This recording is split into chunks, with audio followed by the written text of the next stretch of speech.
regular season is over, but the real fun is just beginning. Welcome into our 2025 Fantasy Baseball Today award show, the Golden Breadsticks. I am your host, Frank Stampfl, joined by Scott White. Incredible. And that was incredible work, the intro. And look, you're all dressed up. This is fantastic. I logged in and I saw you in that getup, which looks like, if you've ever seen My Cousin Vinny, it's like when Vinny Gambini finally gets a suit he can wear to the courtroom to meet the judge's satisfaction, and it's this ridiculous suit that he got at some like secondhand store because it was the only thing open. That's what it looks like Frank is wearing today. The Utes, Scott. We're going to be talking about the Utes. No, we're talking about a bunch of different awards that we are handing out. We've done this, I think, every year that I've been here, a kind of post-mortem for the season, and we hand out awards. Scott does a great job. He comes up with like 40 different awards. So we're going to try and get through as many of those as we possibly can today. The MLB playoff field is set. There were managers fired. We've got some movement happening already and much more. But for those wondering what my hair looks like without a hat and with no product in it, now's your chance. So hop on over to youtube.com/fantasybaseball today. I've got the whole getup going. Scott didn't get the memo. What's up? I didn't. I wore a plain black shirt. That was my way of like snazzing it up. Oh, all right. But I didn't go nearly as far. You should have warned me, Frank. I feel underdressed.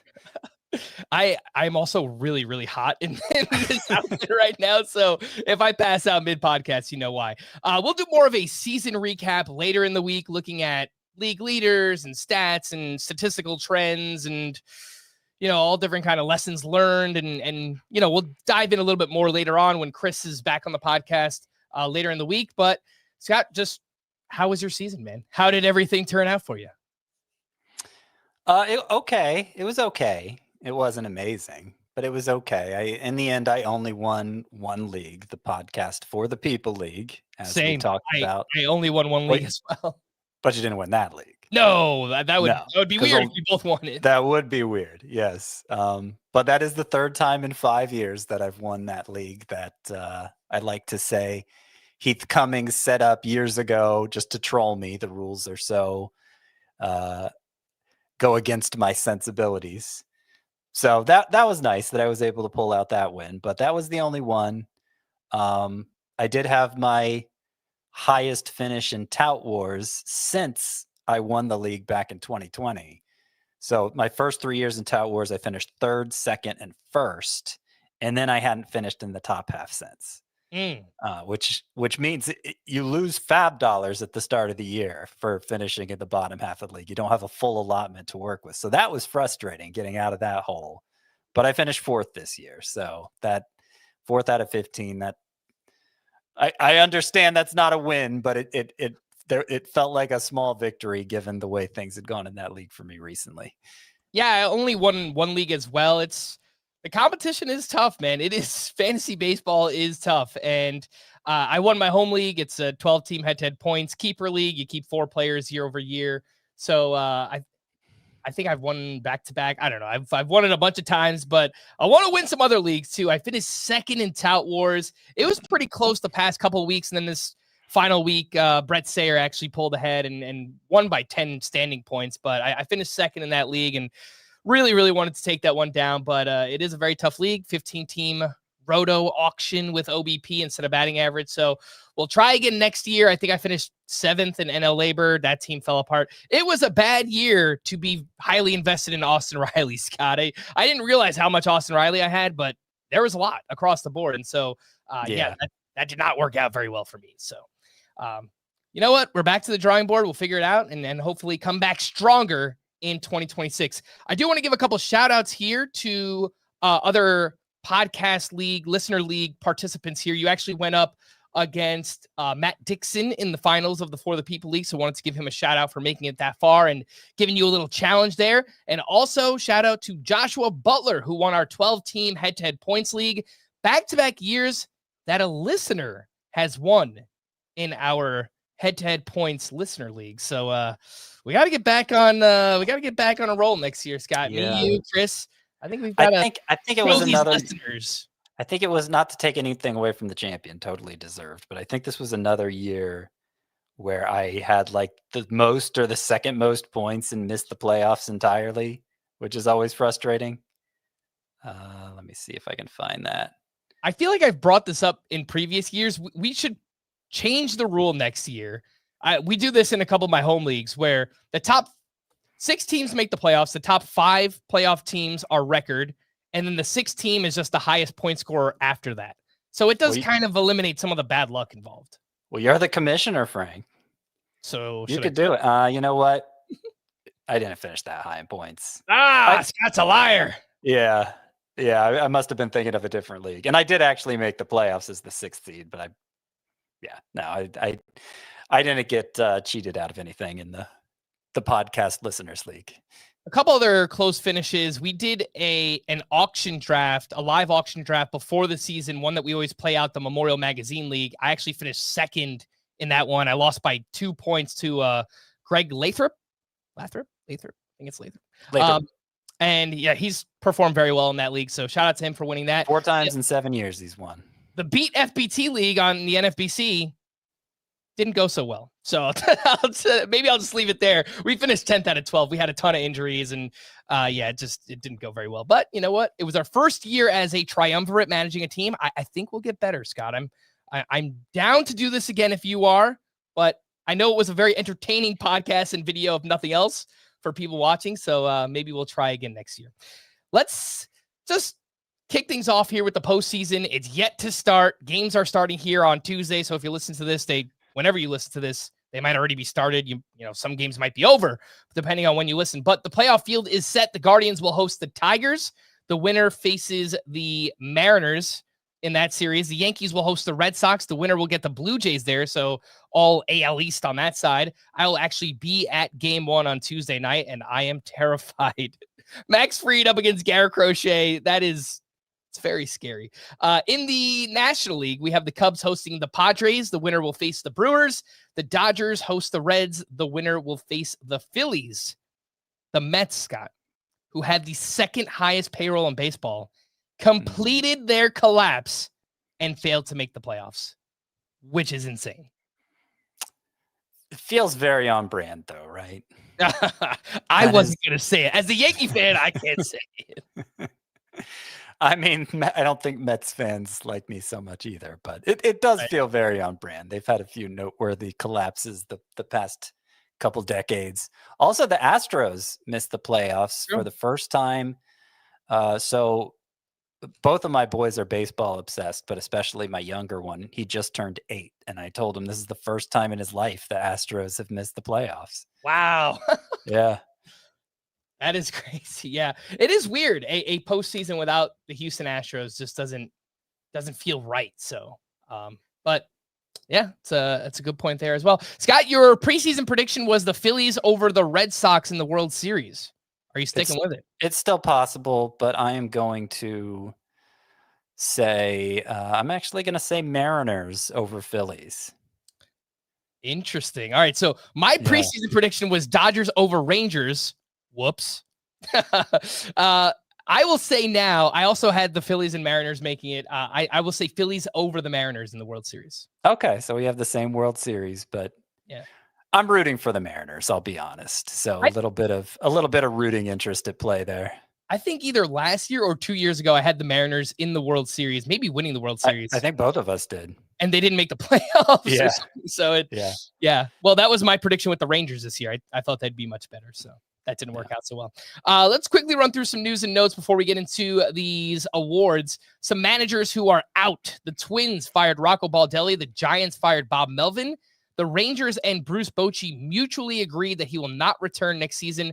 I believe they offered him some kind of supervisor role, but it sounds like he won't be taking that. And with the Giants opening, I don't know, maybe he heads back to San Francisco, or maybe he just hangs it up. You know, Bruce Bochy has had an amazing career, and honestly, whenever I see him walk out to the mound, it looks like it hurts him so much. So if he wanted to hang it up, I think everyone would be totally fine with that. But we'll see if San Fran comes calling to rekindle things with Bruce Bochy. Managers who will be back: Torey Lovullo back with the D-backs, we learned. Carlos Mendoza will be back with the Mets. the Pirates extended the contract of interim manager Don Kelly. So now he will become the full-time manager of the Pittsburgh Pirates. Other player updates, Pete Alonso will opt out of his contract with the Mets. No surprise, he had an amazing season, and my guess is the market will be much more robust for Pete Alonso this time around. Corbin Burns is targeting the All-Star break next season for his return from Tommy John surgery. Orioles GM Mike Elias reiterated that Adley Rutschman is, quote, the guy. He is our frontline catcher. Doesn't mean that Samuel Basayo isn't going to play. I think he'll be the backup catcher / DH / first baseman. So I think both of them will play a lot. Grayson Rodriguez should be ready for spring training. Jake Berger will have surgery later this week to repair a torn tendon sheath in his left wrist. So perhaps explains down year there for Jake Berger. Lucas Giolito will miss the wild card series with an elbow injury. And Scott, this last one, this could be fun. Guardians prospect Chase DeLauder has been added to the taxi squad and is a potential option for the team's wild card roster. Has yet to debut in the regular season, but might get a chance here in the playoffs now, which is pretty cool. Yeah, that is cool. I wish we had seen him during the regular season. Obviously, he battled injuries, as he so often does, but there was a stretch there when he was healthy. He never did get healthy in time to return to AAA. He last played July 11th. So, it would be a bold move, but it would be nice to see DeLauder in a major league uniform and feel like his career is not passing him by because of injuries. All right. Big thank you to everyone sending in thanks on social media for, helping you win the championship this year, or just admiration for this podcast. We really do appreciate it. If we helped you in your league or you just enjoy this podcast, please feel free to leave us a 5-star rating and review on both Apple and Spotify. It helps a lot. Also, a programming update will be live on Monday and Wednesday nights around 10:30, 11 p.m. Eastern time from October through December. Then we'll start to ramp up to 3 podcasts per week after that. The audio podcast will be in your feed Tuesday and Thursday mornings. As for FBT Express, those episodes will start showing up exclusively in the main FBT podcast feed. Those episodes will come out Wednesday and Friday mornings. So don't be alarmed if you're subscribed to the FBT Express feed. You won't see anything there. Everything will now just be in the FBT podcast feed. So full-length podcast comes out on Tuesday, Express on Wednesday, full-length podcast on Thursday, Express on Friday. So 4 days of content here throughout the offseason. Let's take a quick break. When we return, it's time for the 2025 Golden Breadsticks. We'll do that right after this. Oh my! What a goal! The U.S. Open Cup Final on CBS Sports Network and streaming live on Paramount+. Welcome back in Fantasy Baseball. Today, the time has come, Scott. Everyone has been clamoring and looking forward to the 2025 Golden Breadsticks. I went back to last year's podcast, this exact one, to listen, what did we call the name of this award? And we came to the conclusion that they are the Golden Breadsticks. So here we are. Let's jump in.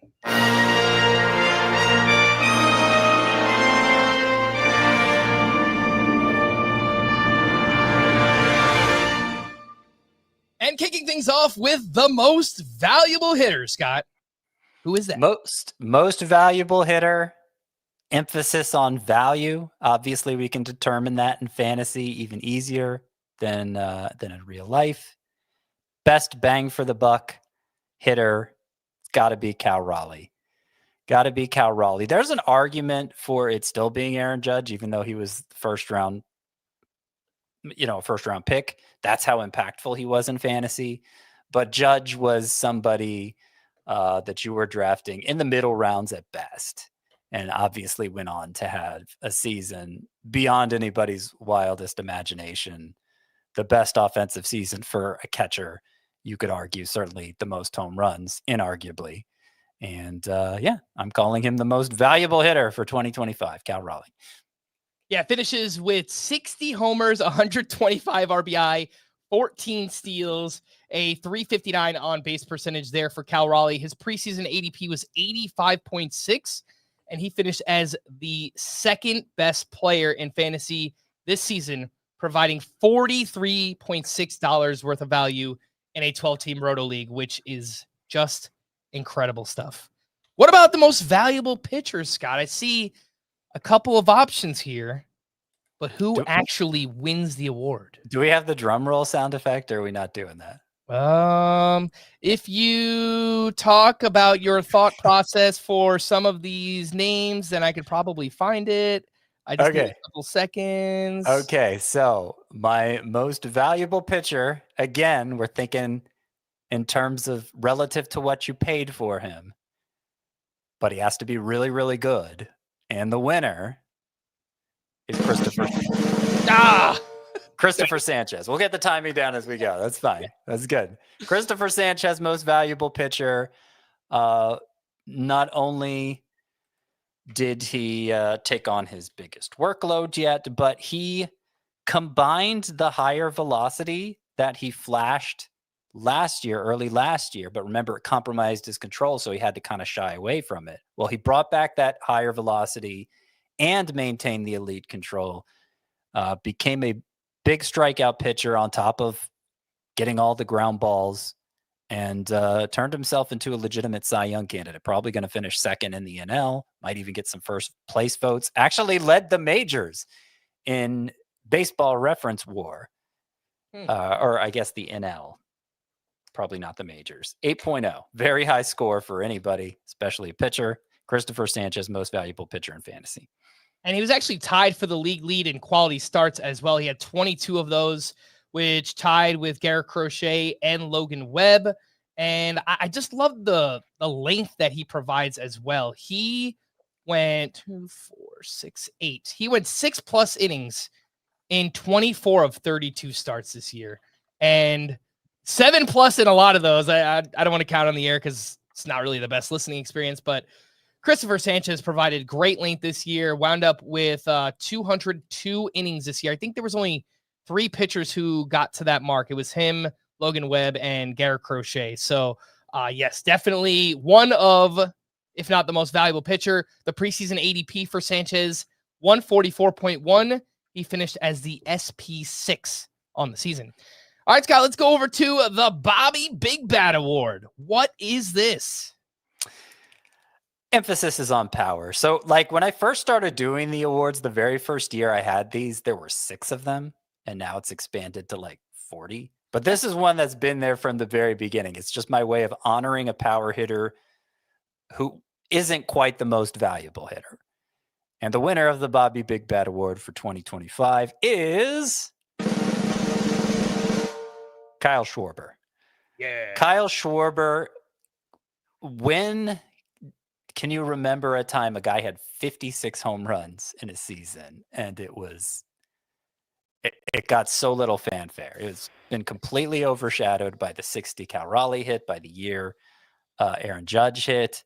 I don't think Kyle Schwarber is even seriously in the NL MVP conversation, but he had a monster year. He was always a great power hitter, but just obviously took it to another level this year with the 56, also 132 RBI. It's going to get him drafted higher next year than he's ever been drafted in fantasy. I personally have him as a second rounder for Roto, first rounder for head-to-head points leagues. Yeah, so you mentioned the home runs. The counting stats are just such a lock for Kyle Schwarber. 100+ runs scored in 4 straight seasons, 94+ RBI in 4 straight seasons. The batting average has been 240 or better 2 years in a row here for Kyle Schwarber. He finished as the 5th best hitter overall in head-to-head points leagues. You mentioned he does get a bit of a boost in that format. Obviously, any leagues with OEP. He's also a pending free agent at 32 years old. He'll be 33 in March. So pretty interested to see what the contract looks like. I think it kind of just starts at 5 for 150, and we see kind of where it goes from there. It'll be interesting because, you know, he's basically a nothing defender, and he's on the wrong side of 30. So, yeah, but you can't argue, right? I mean, in terms of just consistent power and the ability to drive runs in, he's one of the best in the game. So, and to answer my own rhetorical question, I'll make it non-rhetorical here. The last time a player hit 56 home runs and got so little fanfare was probably Luis Gonzalez hitting 57 in 2001, which was the year Barry Bonds hit 73. Yeah. So that would be my guess. All right, let's move over to the Freddie Fleetfoot Award. I do enjoy the alliteration.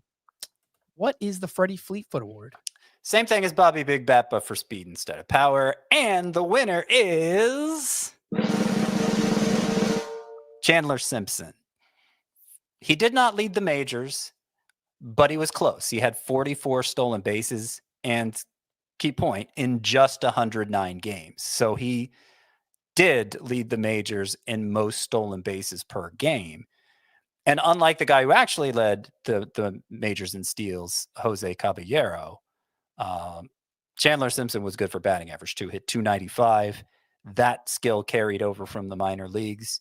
A guy who knows who he is. He doesn't try to tailor his swing for power in the slightest, and I think that helps him maintain a high batting average. Chandler Simpson, just an unusual fit in the modern game. Certainly a good bet for stolen bases going forward. Yeah, 44 steals in 109 games. That is a 65 steal pace over a full season, but doesn't provide much else. The batting average should be good. He had 53 runs scored in 109 games, so not even that is a great pace. 26 RBI, 0 home runs. So, he gives you nothing in that department. He's just a very unique player for fantasy. I'm interested to see where the ADP comes in, and he has to be put in a very, very specific build. Maybe it's with a Kyle Schwarber or a Eugenio Suarez earlier on, or a Cal Raleigh, someone like that. It's just that batting average and speed to balance out big power that you get early on. But he will be I think a pretty interesting player to talk about, especially once we see some ADP there on Chandler Simpson. All right, this next one is a pretty fun category as well. The most improved hitter, and there are tons of options you could choose from, Scott. How did you choose? Well, there are a ton of options to choose from, but there's one obvious one who has to take this award, and that is none other than Geraldo Perdomo. Most improved hitter, Geraldo Perdomo. He had 3 home runs last year. He had never hit more than 6 in his 3 full seasons prior to this year. That jumped to 20. More than tripled his previous high. Also had 27 stolen bases, which isn't something we were seeing him do a lot of. Basically improved across the board, did Geraldo Perdomo, and the expected stats more or less line up with the actual stats. All that improved production made Perdomo the #1 shortstop in points leagues, #3 in Roto, and we're talking about a position loaded with superstars shortstop. So that makes those finishes for Perdomo even more impressive. And I don't think anybody even cared to have him in fantasy outside of NL-only leagues prior to this year, because it seemed like he was just there as like a defensive specialist for the Diamondbacks. They gave him the big extension. Seemed kind of weird they were blocking Jordan Lawler, but obviously Perdomo got the last laugh and had a huge season. Going to be very difficult to rank him for next year. Yeah, you mentioned where he finished among shortstops. He was the 12th overall hitter in Roto this season and the 7th best hitter in head-to-head points leagues. He was better than Lindor and Bobby Witt, which you pointed out. It's just his ability to make contact, avoid strikeouts, plays so well in a points league. But even, the increased power, 27 steals, just the counting stats, everything just came out of nowhere there for Perdomo. Honestly, if we're just talking about pure value, I think he's in that conversation for most valuable player in fantasy baseball this season, because he was either drafted extremely late, his preseason ADP was 420 on the NFBC, or picked up as a free agent, and he was the league winner this season. Yep. Just, the guy you picked up in April, and boom, he broke out and carried you the entire year. So awesome season there for Geraldo Perdomo. What about on the pitching side, Scott? The most improved pitcher this year? Most improved pitcher is Nick Pivetta. Had never had an ERA below 4 prior to this year. Goes to San Diego. It's the first time he's really gotten to pitch at a pitcher's park. A favorable environment for a fly ball pitcher in particular, and does great. Not only does he have an ERA below 4, ERA below 3 at 2.87. and it made him the 8th best pitcher in points leagues, and probably not so different in Roto. He was a stud. He was an absolute stud. After being kind of a punchline in fantasy prior to that, a perennial tease, Nick Pivetta finally came through. Nick Pivetta, an interesting one for next season. His preseason ADP was 173.7. The underlying peripherals don't completely buy what he did this season. Off the top of your head, Scott, where do you think, not where you will rank him, where do you think Pivetta will be drafted among starting pitchers next season? A top 24? Top 20? Yeah, I was about to say 25, so 24 is close enough. Will you do it? Will you be the person that drafts Pivetta as your SP2? Only like I'm not going to seek him out. So I probably won't have that many shares of him. Probably the time to buy him was this past year, and I did have him in a few leagues. I had him as a sleeper candidate for this year, or breakout. I forget exactly how I labeled it. I might happen into him in some leagues just because he's the pitcher in that tier who lasts the longest, but it's not like I'm going to be actively seeking Pivetta out or will particularly like him at that value. All right, let's go over to the biggest breakthrough. And Scott, I'm just going to play the sound drop. Caminero! Ha! Ha, Caminero!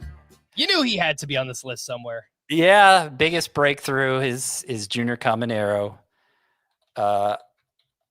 Obviously was widely hoped to be a breakout, but it went beyond anybody's expectations. In the song there, I say over the fence that makes 35, referring to his home run total, thinking that, that might be a little aggressive. He ended up hitting 45. Exactly, Frank, 45. So I could change the lyric and still keep the rhyme. Maybe right. I should. 45, in a year where 4 guys hit 50 plus, right? 4 guys. Yeah. 4 guys hit 50 plus, and then Eugenio Suarez had 49, and then Caminero was right after them. So among the most prolific home run hitters in the majors at 22 years old. Big breakout. Yeah, and we've mentioned this a few times for ranking him next season. I think he's going to be a late first, early second round pick, maybe mid second round, but somewhere in that second round range for Caminero. What does scare me slightly is that going back to Tropicana Field, this past season, his home road splits, he was awesome in George Steinbrenner Field, hit 313 with a 954 OPS on the road, 218 with a 743 OPS. And we just don't have much of a sample, much of a track record. I believe he's only played 18 or 19 games in Tropicana Field. And some hitters have complained about seeing the ball there, and it's a little bit tougher to hit overall. So it adds an element of concern that I just wish wasn't there for Caminero. Sure. But for what it's worth, 23 homers on the road, 22 at home. So it's not like the power was fine, but 45 homer output was a product of George M. Steinbrenner Field. But yeah, you'd like not to introduce such a big variable to the equation. All right, Scott, what about the biggest breakthrough mid-season edition? Go ahead and hit the drum roll. Gavin Williams. I thought you lost your train of thought.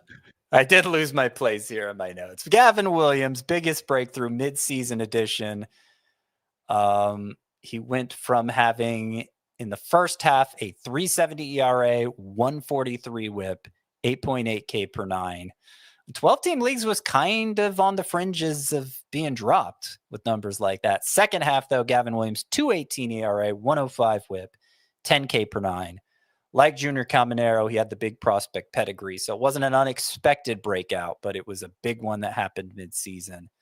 That 10 K per 9 number for the second half is especially important because at the start of that breakthrough, remember, it seemed kind of fake. He wasn't getting strikeouts at a particularly high rate, but he really turned it on over his last 5 starts, had a 174 ERA, threw 66% of his pitches for strikes, and had a 14% swinging strike rate. Both of those marks are excellent.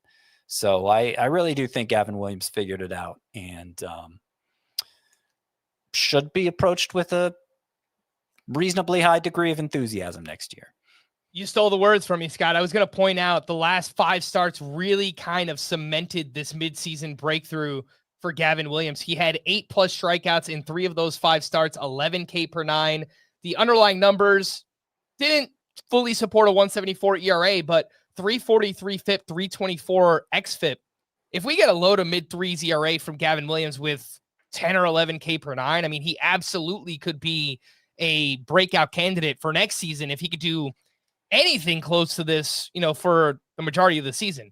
A lot of that is throwing strikes, and hopefully that carries over. He's also starting game 1 of their wild card series, which is crazy, right? Just thinking about where that first half was to where he is now, starting game 1. It really was a big turnaround there for Gavin Williams. All right, Scott, I'm going to steal the roles here from you for a second because we've got to get into the Dog of the Season award. Now it's time for the Dog of the Season segment, brought to you by Boehringer Ingelheim, the maker of NexGard Plus, afoxolaner, moxidectin, and parental chewable tablets, used with caution in dogs with a history of seizures or neurologic disorders. Ask your vet if NexGard Plus is right for your dog. So, I put out a poll earlier on Monday asking who was the Dog of the Season. Somebody who underperformed relative to ADP. No injury, no injured players, just good old-fashioned letdowns. The options were O'Neal Cruz, Dylan Cease, and Devin Williams. The Dog of the Season goes to Devin Williams. Preseason ADP of 51.6. He was the second reliever drafted behind only Emmanuel Clase. His only season in pinstripes. I am saying only definitively because he will not be back with the Yankees. Did not go well. He managed 18 saves, but lost his closer role multiple times. Finished with a 4.79 ERA, a 1.13 WHIP. Underlying numbers all still look pretty good here. Maybe he was unlucky, but I watched a lot of those games. He just looked like a deer in headlights. He could not command in any big spot. It always felt like he was going to melt down, and most of the time he did. He's an interesting player for this offseason. He's a free agent. Scott, do you think any other team gives Devin Williams another shot to close entering 2026? I think there's a very good chance of that. I couldn't predict which one. Probably not the Yankees, as you say. I think they have their closer lined up for next year, and David Bednar. Maybe we'll talk about him later. But yeah, I think if you gave me every number but ERA for Devin Williams, I would say, oh yeah, then looks like he had a typical Devin Williams season. So it's a hard one to figure out. Maybe he just wilted under the big lights of New York. I don't know. That's usually overplayed, that explanation, but I don't have a better explanation. So I think it's like Sonny Gray couldn't pitch in New York. It just happens sometimes. I don't know how else to explain it, but I think people smarter than me will look at those same numbers and come to the same conclusion that there's still a closer caliber reliever here. And unless it's just a contender who already has a loaded bullpen and they're like, we'll bring him in as a setup guy. But if it's someone who doesn't have a closer, I think he becomes the closer.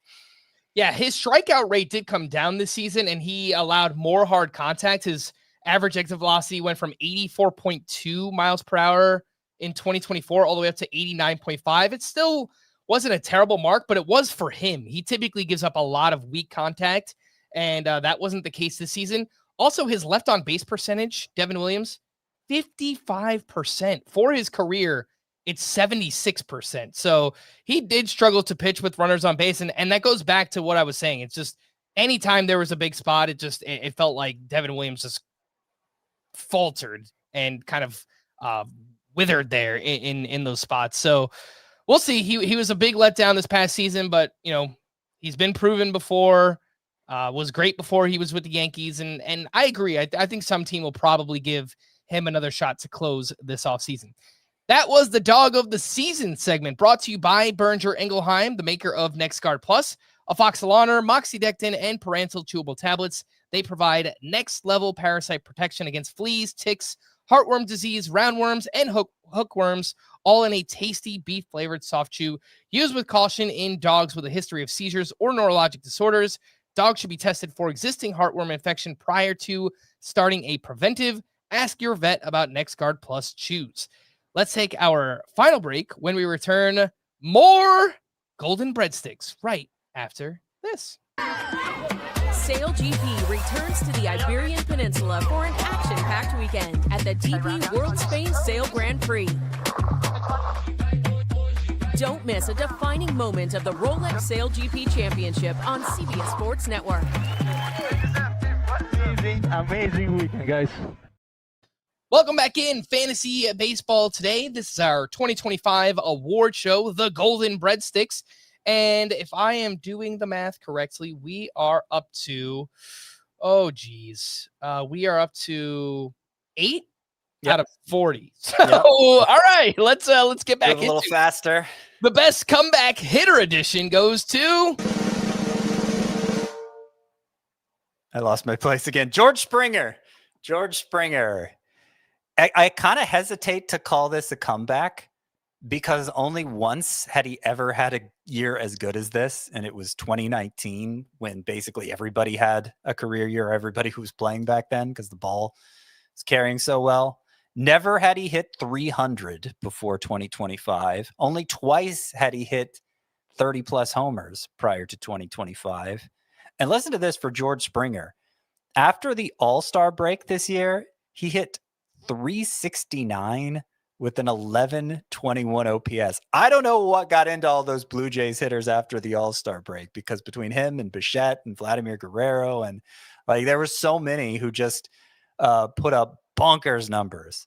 George Springer at age 35, after everybody had written him off as a fantasy asset of any kind, really comes back, has one of the best years of his career.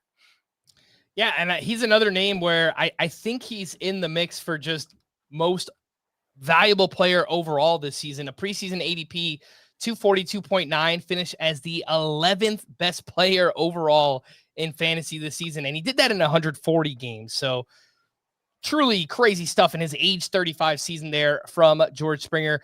What about the best comeback on the pitcher side? This one seems pretty obvious. Gonna give me the drum roll. Jacob deGrom. There were actually a lot of candidates for this, but he makes the most sense given his age, given that it had been so long since we had seen him throw even 100 innings in a season. 100. Like, that's a low mark to reach. He hadn't done it since 2019, but he avoided the IL all year, got to 172 2/3 innings. Now, he wasn't as good, but he was still good. He finished 13th among starting pitchers in both prominent scoring formats. And what I like most about Jacob deGrom is it seemed like he made a conscious choice to bring about this new durability. And it was talked about at the start of the season, bringing his velocity back down. 97.5 is what he averaged on his fastball. Still a really hard fastball, right?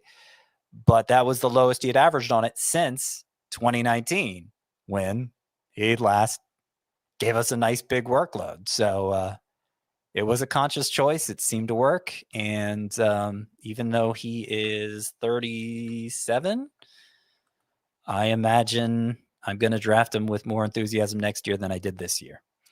Does this affect your enthusiasm at all, Scott? Final 10 starts for deGrom. It was a 4.47 ERA. The whip was still great, 0.98, but he gave up a lot more fly balls, a lot more hard contact, a lot of barrels.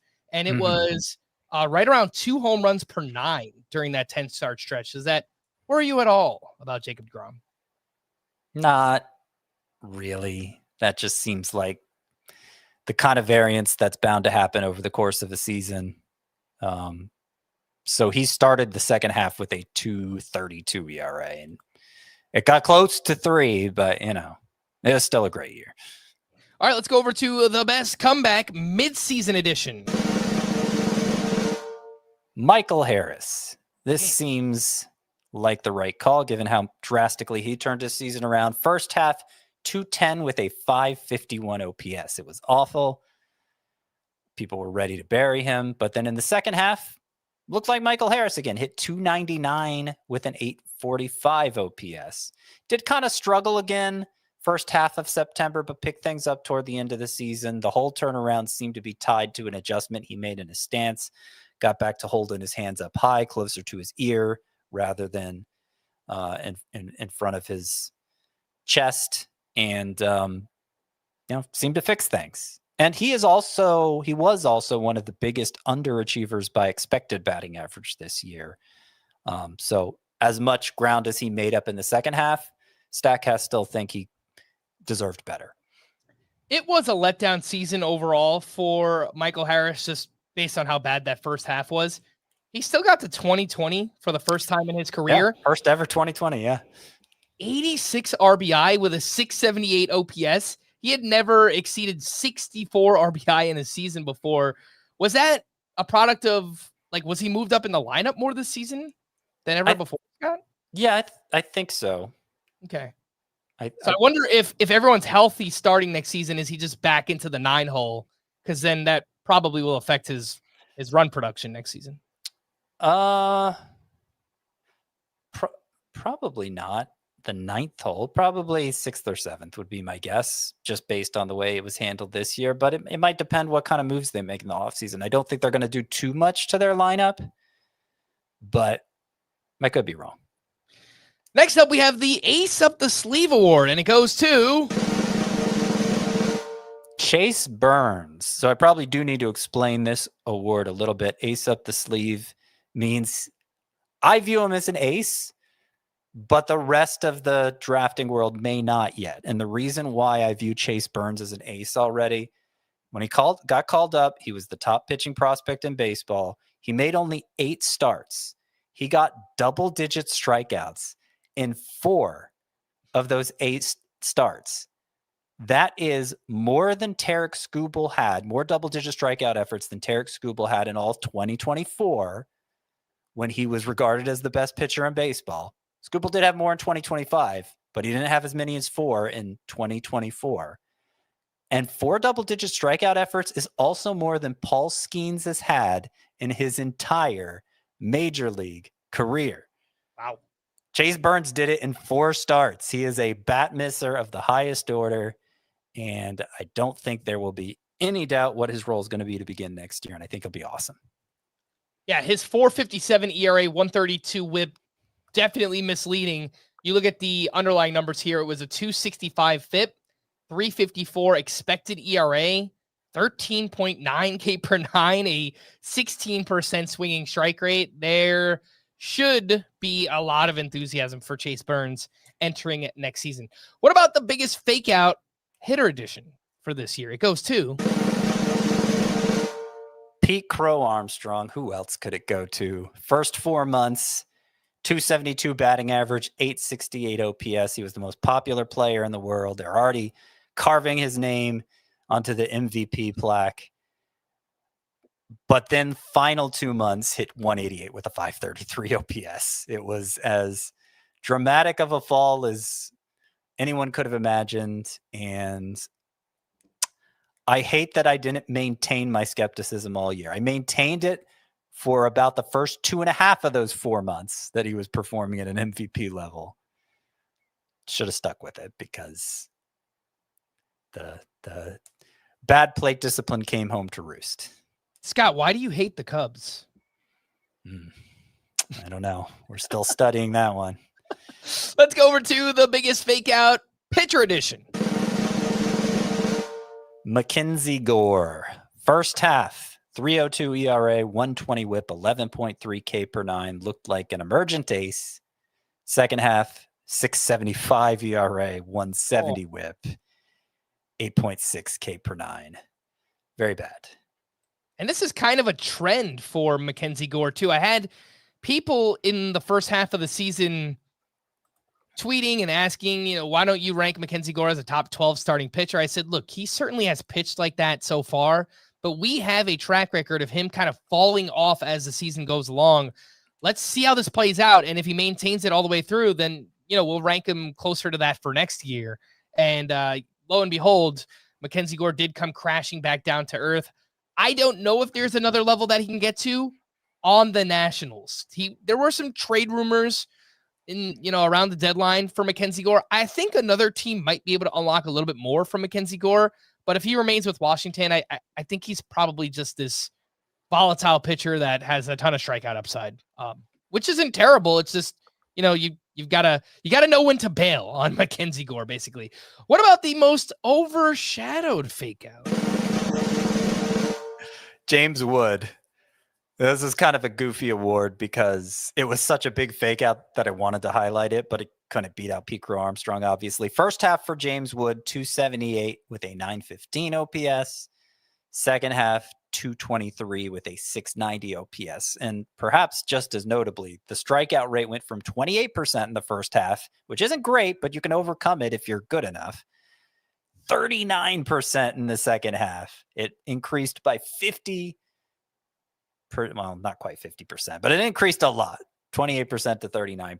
And that has me pretty worried about James Wood to begin next year. It's probably still a 3rd round pick, as Pete Crow Armstrong, I suspect, is, but it's that's a scary strikeout rate for sure.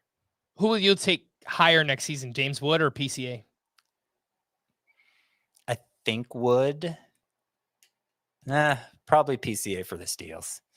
Yeah, I think so too, but I think Wood has more upside. Like, I think he has a better future. I kind of trust Wood more as a hitter. Yeah, that's the way I was leaning, but it comes down to, I guess, what you want on your team. I think you'll probably get a better batting average and power from James Wood, but obviously much more speed from PCA. The biggest overachiever award goes to Tyler Mahle. Had a 2.18 ERA despite a 4.35 xERA, a 4.43 xFIP. The K rate was bad. The walk rate wasn't great. 2.18 ERA anyway. And he missed 3 months with shoulder fatigue. So you might think that would slow his momentum. Came back, gave up just 1 earned run in 9 2/3 innings, actually lowered his ERA. So I don't believe in it, but he finishes the year with a 2.18 ERA. All right, next up, we have the biggest underachiever, and that goes to Adley Rutschman is my choice for this. He hit 220 with a 366 slug. 220, 366 slug. The expected stats, 251 with a 421 slug. So, no, that's underachieving by a lot.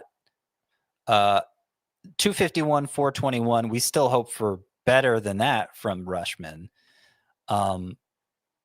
So I'm not saying there weren't legitimate things that went wrong for him, but he didn't deserve it to go as wrong as it did. And, you look at some of the other numbers, the plate discipline, the quality of contact, it just doesn't seem like it's changed that much. It's a really tough one to figure out.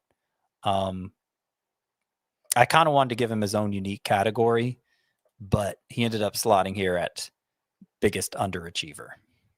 And you had some other great names on this list as well. I think Cole Reagans is a great one. People might look at the surface level numbers. I think the ERA was, well over 4, but the underlying stuff was much better. The strikeouts were great. He does come with an injury risk, obviously.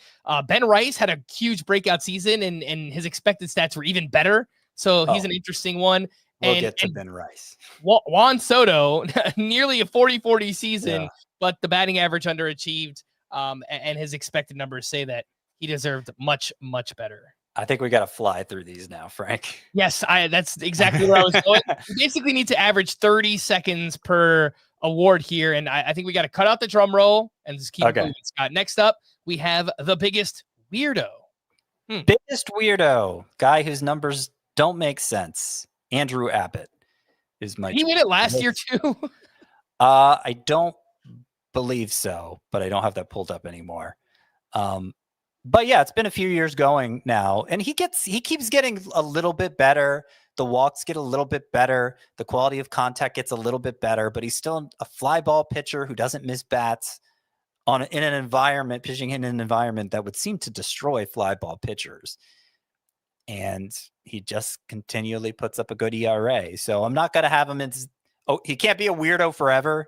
Isaac Paredes was a weirdo one year, and we just kind of had to acknowledge that is who he is. But Andrew Abbott's the winner for this year.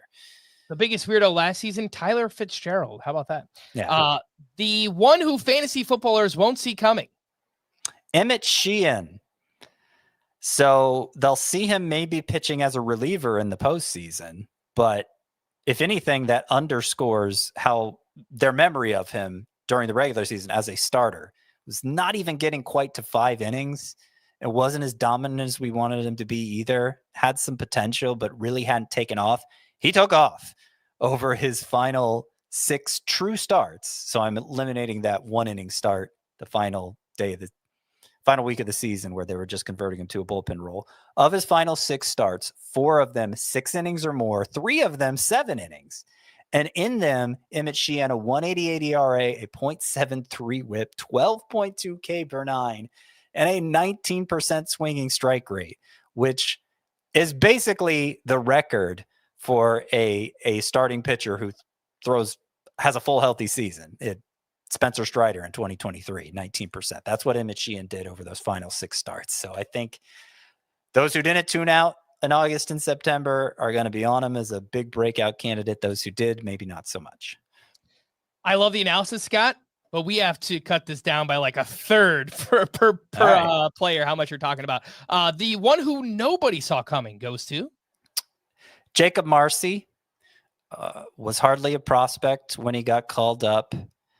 Had some interesting numbers, but ended up being in head-to-head points per game, 7, 8, 9, 10. I think he was 11th in head-to-head points per game between Cody Bellinger and Jackson Chourio. Did fall off some in September, but the full stat line still looks great. Very impactful. Biggest power-up. He, got the mushroom from Super Mario Brothers, and boom, 3 sizes bigger. Well, Bryce Terang, not 3 sizes bigger, but 3 ticks of exit velocity bigger. Actually, average exit velocity was closer to 4. Wow. Max was up about 3. It put him in a range where you would expect to see some home runs. And especially in August, he delivered those home runs, had, I believe, 10 for the month, ended up with 18 total. So he does need to work on optimizing his launch angle, his spray angle, like he did in August, like we saw from I'm forgetting his name now, Bryce Terang in August. But the point is he actually got stronger. He actually hit the ball harder all season long. And so there's hope for him to retain this power production we saw. The next step, blend 2024 and 2025 together. Let's get a 2040 season from Bryce Terang. That would be awesome. Yep. Next up, the What's Dead May Never Die Award. I believe this is a new one. It is, and it goes to Brandon Woodruff, who, I don't know about you, Frank, but I had written off for dead, at least as far as fantasy impact goes, was coming back from a very difficult shoulder injury, and had lost close to 3 miles per hour on his fastball. He's a very fastball-dependent pitcher, and it just didn't seem like he'd be able to amount to anything anymore. Comes back, has a 3.20 ERA, 0.91 whip, 11.6 K per 9 in 12 starts. Seems like introducing a cutter to his arsenal made up for the loss of velocity, but in any case, Brandon Woodruff still seems like a highly impactful pitcher. The Just Scratching the Surface Award goes to Ben Rice. We've talked about this a lot. You mentioned he could have been one of the biggest underachievers of the year. He hit 255 with a 499 slug and finished the year strong. A couple home runs on the last day of the season, right? Yep. So 255, 499 slug, expected batting average 299, expected slug 581. That is 96th and 97th percentile respectively. It's got exactly the sort of pull air rate you hope to see and exactly the right venue for it. So I think indeed Ben Rice just scratching the surface of his potential. And I'm not exactly sure where he's going to play next season. He will have a job, obviously, with the Yankees. But, man, if they just throw him at first base with catcher eligibility and he just plays every day, I mean, we could just get a massive, massive fantasy season next year from Ben Rice. The Vinny Vindication Award goes to Trevor Rogers. And if anything, this is vindication for Mike Elias, the Orioles GM, who you remember gave up Connor Norby and Kyle Stowers to get Trevor Rogers last year in a head scratcher of a trade at the time. Looked even worse when Trevor Rogers collapsed. I mean, he'd been collapsing for a couple years, but he was especially bad for the Orioles. Comes back this year, puts together a season, a 181 ERA across 18 starts, a season even better than the 2021 season that had him finishing second in NL Rookie of the Year voting and really put him on the map as an ace in fantasy. Vinny vindication. Kind of want to give it to Vinny Pasquantino just because that would be fun, but no, Trevor Rogers. Don't worry, Vinny P is coming up right now, Baby. Mr. April is just a warm-up. Yeah. So I found an award for Vinny in anyway, not Vinny vindication, even though he was vindicated.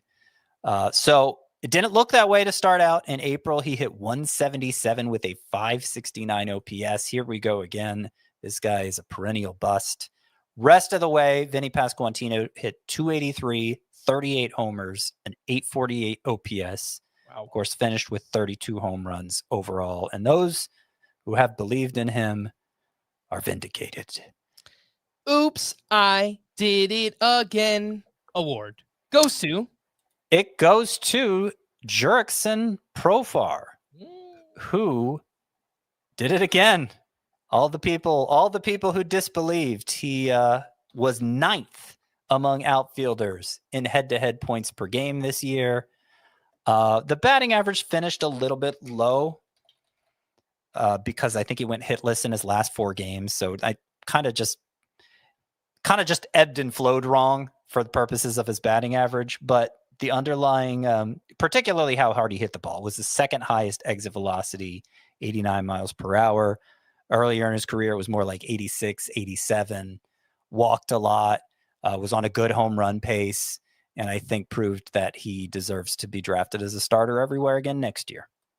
All right, I believe these next 3 are all new awards. We have the Fizzle Reel, Rebuilder's Delight, and Best Accessorizing. Yeah, so Fizzle Reel Award, there's usually a Sizzle Reel Award, but I didn't really think there was a great candidate. Fizzle Reel Award goes to Roki Sasaki, who, my goodness, I can't. It's rare that you see somebody as big of become as big of a disappointment in fantasy. Not only did he have the hype coming over from Japan where he was decorated player, but he was also the top prospect by most rank lists and just was utterly useless. Spent a lot of the year hurt, but stayed in the minors even after he was healthy again because he just was providing nothing. Hopefully, maybe he's rediscovered something moving into the bullpen, picking up some velocity there, but who knows what Roki Sasaki's future holds. Rebuilder's Delight. I've done this one before. Basically, it's a player who emerges as a fantasy stud who probably wouldn't have gotten that chance if he wasn't on a rebuilding team. The winner is Hunter Goodman. Rebuilder's Delight. Felt like I wanted to honor him somehow. He entered the year as kind of a bat-first backup at catcher. Didn't play defense very well. Seemed like he struck out too much to amount to anything as a hitter. Obviously went on to be a total stud at the position and a very steady performer across the year. So Hunter Goodman deserves that recognition. Best Accessorizing. This is a new one. And it, of course, goes to not you, Frank. I punched my mic. I was trying to fix my, accessory, my bow tie here, and I punched my microphone. It goes to Max Muncy. Oh, yeah. Started wearing the glasses, was batting 180 with a 531 OPS before then. Afterward, 268 with a 969 OPS. Proved that he's still a fantasy asset and isn't done yet. One of my preseason bold predictions was Roki Sasaki makes more starts in the minors than the majors. And I was so close, Scott. 5 starts in the minors, 8 starts in the majors. But the point came across was it was going to be a rough season for Roki Sasaki. The Mr. Funny Math Award, which last year I see in my notes, I wanted to change the name to the Scott White Award, goes to Jesus Luzardo, and I think I can get people on board with this one. Overall, 392 ERA, 122 whip. Not bad. But if you subtract the 2 starts where he was clearly tipping his pitches, last one in May, first one in June, just 2 starts. That 3.92 ERA goes to 3.03. That 122 whip goes to 111. And factor in the 10.6 K per 9, you're talking about an ace, basically. All right, next up we have the biggest double take. Let's just pair these together. One pitcher and one hitter. The pitcher is Nathan Eovaldi, who finishes the year, obviously wasn't healthy throughout, missed all of September, I believe, but a 1.73 ERA, which I feel like just hadn't been talked about enough. It's the only 4 pitchers in this century have had a season with less than a 1.73 ERA, minimum 130 innings. Only 4 pitchers have had less than the 1.73 mark Nathan Eovaldi put up. And it's especially noteworthy because he was a 35-year-old who hadn't had even less than a 3.70 ERA since 2013. And no, that's not true. He had 3.63, but he had his ERA had consistently been high 3s or higher, apart from 2013, which was a long time ago. 1.73 this year for Nathan Eovaldi. That's the biggest double take for pitchers. And for hitters, it's Byron Buxton, who stayed relatively healthy. That was always part of the issue for him, but I don't know that he's had many years where he averaged 3.74 points per game. That was 6th best among outfielders. And that made me do a double take.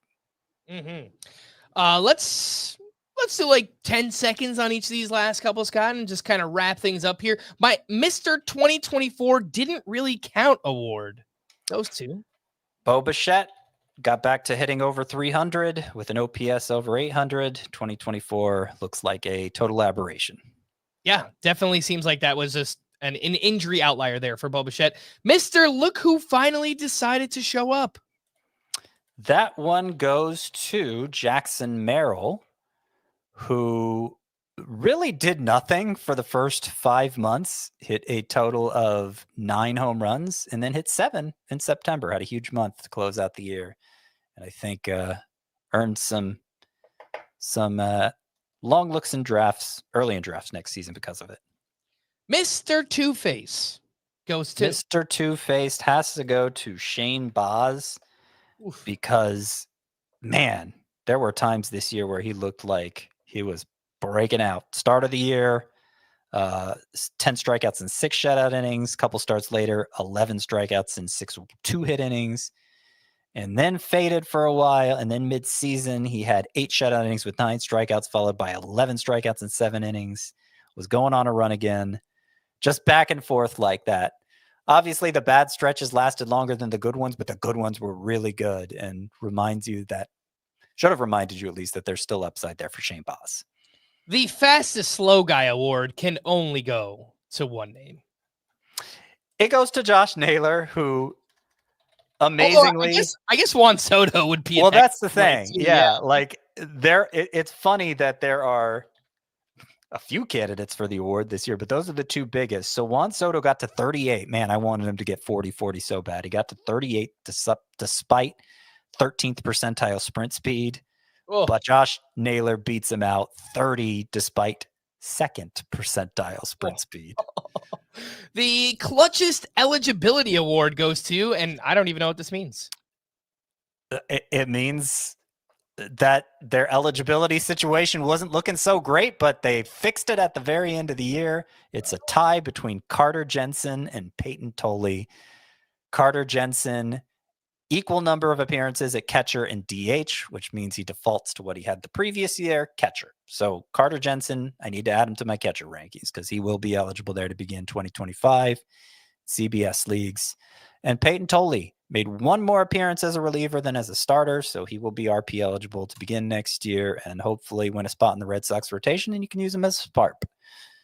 Hitless in Seattle award goes to Eugenio Suarez. He hit 111 in his new home in Seattle. And that goes a long way to explaining why he hit 189 with the Mariners overall after hitting 248 with the Diamondbacks. Obviously, we know from previous years that Seattle's a tough place for him to hit. So we are thankful that Eugenio Suarez is a free agent this offseason. Was it something? By the way, I had Eugenio Suarez as a candidate for another award, the Day Late Dollar Short Award, because he finished at 49 home runs. Yeah. If he had just gotten that 50th, it would have been the first time ever we had 5 50-homer guys in the same season. Yeah, and it tied his career high, too. If he got one more, that would have been a new career high for Eugenio Suarez. The Was It Something I Said award goes to Sal Stewart. Yeah. What you doing? What you doing, Terry Francona? I mean, I know you navigated the Reds to the playoffs and everything, so maybe you know what you're doing. But, man, Sal Stewart looked like he was breaking out, and then you stopped playing him. Sal Stewart started just 2 of the Reds' final 9 games, which makes it really hard to say how we're going to value him for 2025. If he'll have a role, for sure. We don't know. We don't know. He didn't to close out the year, and when the Reds seemingly needed him most. But they made it to the playoffs anyway. In a tiny sample, 18 games, Sal Stewart had a 95.4 average exit velocity, 296 xBA, 651 x slug. He hit the crap out of the ball. So please, let's get him a spot on the Reds 2026 roster. And last but not least, Mr. Thanks for the Memories goes to Paul Goldschmidt, fantasy royalty, almost certainly a Hall of Famer. Oh yeah. But I think this is the last we're going to care about him in fantasy. Remember, things started out pretty well for him. Through April, he was batting .356 with an .878 OPS. But he struggled after that. Playing time dwindled. He is now 38 and hitting the open market again. And I can't imagine he's going to sign as a starter anywhere. He's on the record saying he doesn't plan to retire, but I'm just not sure there's a big role for him out there anywhere at that age. Yeah, it just feels like a short side platoon bat at this point. This year, he crushed lefties, 981 OPS, but against righties, 619 OPS, and his strikeout rate doubled. So, look, it makes sense. He's had a tremendous career, but he's now 38 years old, and he can still crush lefties, and maybe that earns him a role on some team as a bench player, part-time player. But yeah, as a starter, I think it's probably over for Goldie, Paul Goldschmidt. If anybody would like to read about these players and see all the awards, you can check this article out on the site, cbssports.com/fantasy/baseball, but that will do it for the 2025 Golden Breadsticks. We're going to wrap there. For Scott, I am Frank. Thanks as always for tuning in to Fantasy Baseball today. Please make sure to follow and leave a 5-star rating on Apple or Spotify, and we will be back again on Wednesday night/Thursday morning. Bye-bye.